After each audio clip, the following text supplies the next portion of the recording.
সবচেয়ে বড় তাদের একটা পেরেশানি হলো কথা বললেই বলে যে হুজুর ডিপ্রেশনে ভুগি, মানে মানসিক অস্থিরতা। তো কি জন্য অস্থিরতা? একটা ভালো চাকরি হবে কিনা, একটা ভালো চাকরি হবে কিনা, স্টাবলিশড হতে পারবো কিনা, প্রতিষ্ঠিত হতে পারবো কিনা, এই এক টেনশনে, এই টেনশনে, এই সার্টিফিকেট দিয়ে হ্যাঁ প্রতিষ্ঠিত হতে পারবো কিনা। তাইলে তার কলিজার ভিতরে এতগুলো বই বলে পড়াইলো, এতদিন ধরে বুঝাইলো, তারে শিক্ষিত বানাইতেছে, অথচ তার ভিতরে কয়টা ভাত মাছের টেনশন, কয়টা আয় উপার্জনের টেনশন।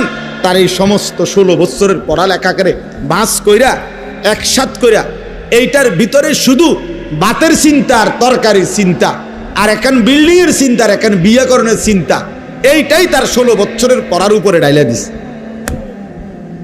যে ধর তোর 16 বছরের পড়ার খোলাসা, সারাংশ ভাতের ফিকির, উপার্জনের ফিকির, দুনিয়া সাজাইবার ফিকির, অথচ এক সীমাহীন আখেরাত সেটা কখন সাজাবে এটা তারে মনে করাই দেয় নাই কেউ, না তার ঘরওয়ালা না তার প্রতিষ্ঠানওয়ালা।